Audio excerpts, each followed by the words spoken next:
Hapon, Alex. Salamat sa pag-imbita. Yes, sir. Magandang hapon po and thank you for syempre pagpapaunlak po sa amin. Unang-una po kasi ito po ay inilunsad pa lang ngayong araw po. Ano po, sir? And can you tell us about this newly formed commission po, Sir Carlos? And ano po ang layunin po nito? So itong Truth Commission ay basically isang truth-seeking commission Mm-mm. on extrajudicial killings, particularly dun sa mga nangyari sa drug war Yes. ng Pangulong Duterte. Ito po ay isang healing, tinatawag namin itong healing na program.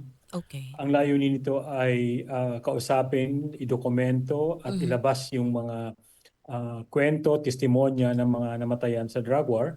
Kasi Opo. marami pa sa libu-libong mga namatay sa drug war ay talagang hindi pa nakaka-recover at hanggang ngayon ay umaasam pa rin ng hustisya. Ang layunin ng Truth Commission ay bigyan ng kumbaga safe space or puwang Opo. itong mga biktima at mga survivors na ito para ilahad kung ano yung nangyari sa kanila.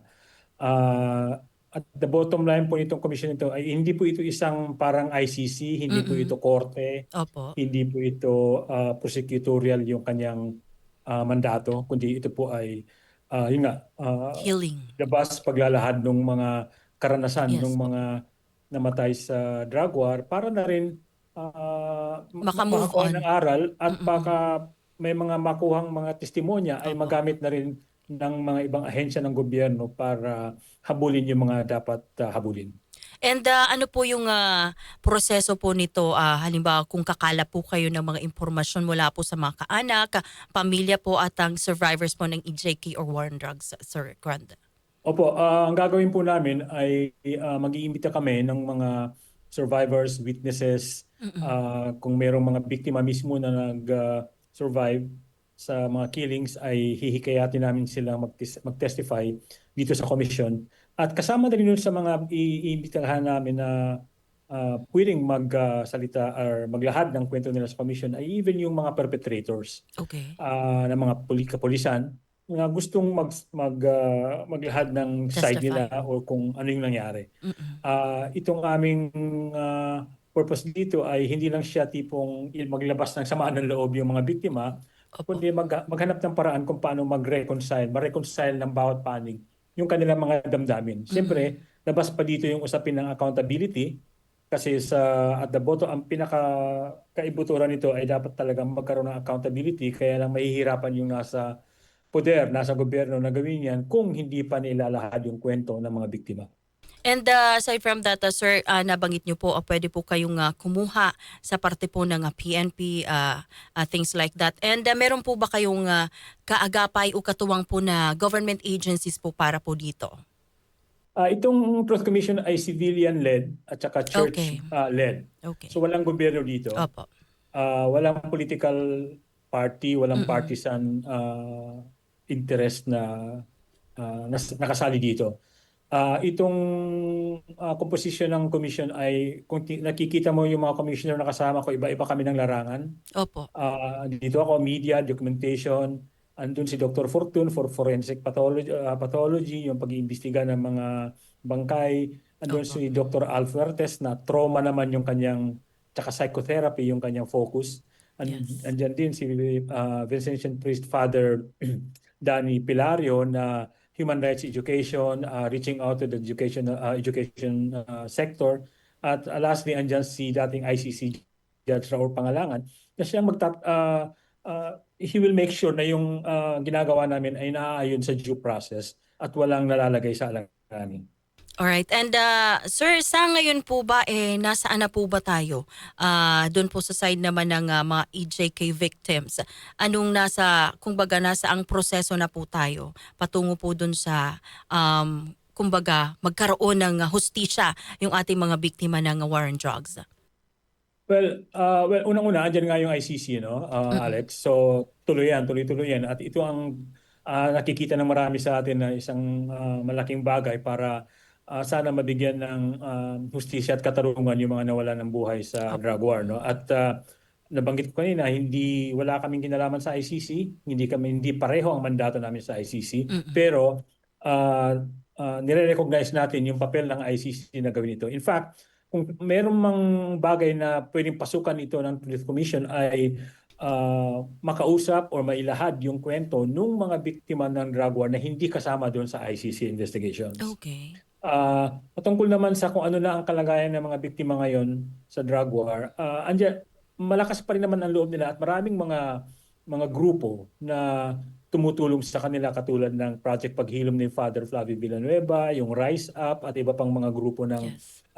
human rights defenders, ano. At in fact yan ang next step na gagawin ng Truth Commission kasi kanina nung nilaunch ito ay para lang ma-announce sa media yung formation ng commission. Ang Yes. next step dito, Alex, ay Mm-mm. makikipag-ugnayan, makikipag-engage kami sa mga civil society organizations, Okay. mga victims groups para maghanap ng paraan kung paano alam mo yun, maglahad ng kwento yung mga biktima na nasa pangangalaga nila o di kaya matulungan para magkwento, mag-testify ang mga ito. And in connection pa rin po niyan, sir, ito po ba ay kapag nakalikom na po kayo, nakakalap na po kayo ng mga impormasyon at mga detalye mula po sa ating mga kaanak at mga survivors ng war on drugs, ito po ba ay ipapublish po natin para makita rin po ng publiko? Opo, so 100% transparency po ang layunin namin dito. Okay. So yung mga hearings, wala pa kaming schedule ngayon kung kailan yung hearings, but it will be very soon. It's just a matter of weeks. Magsisimula yung hearings. Itong mga hearings ay magiging, yung tinatawag namin dito, public truth hearings. Okay. So, unang-una ila-live stream ito hanggat kayang i-live stream.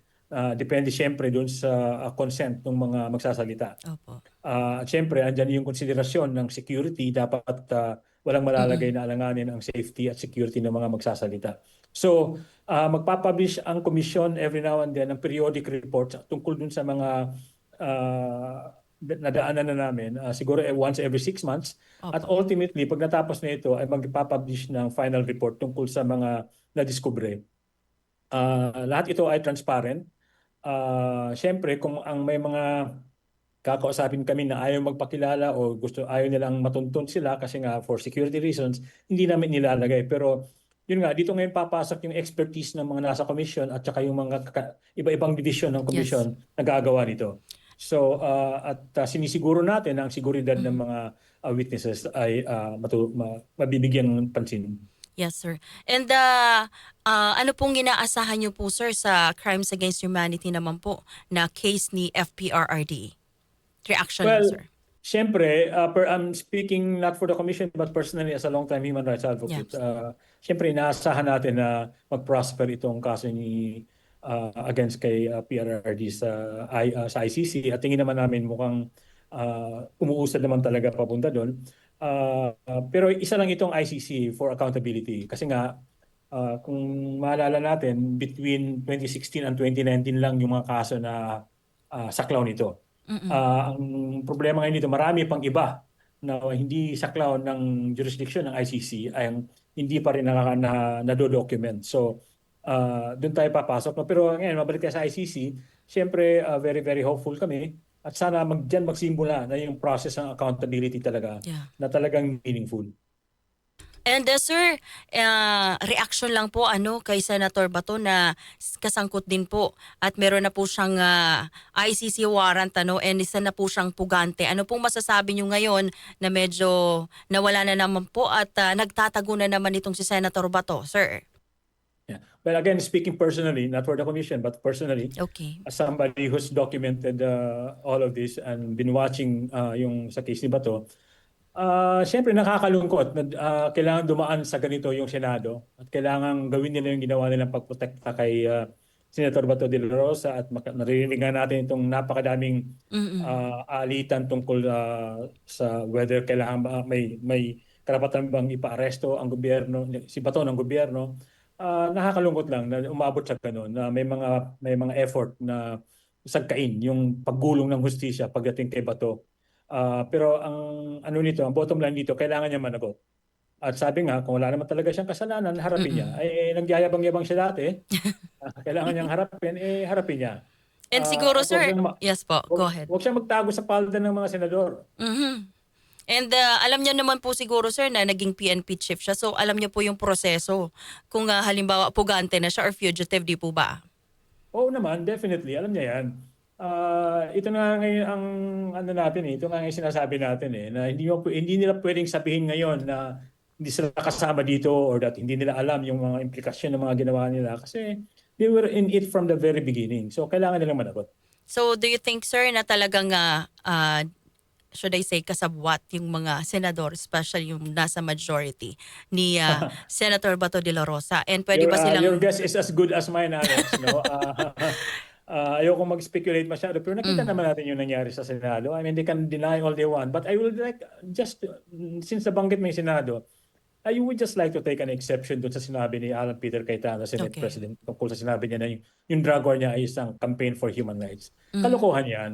Hindi yan totoo.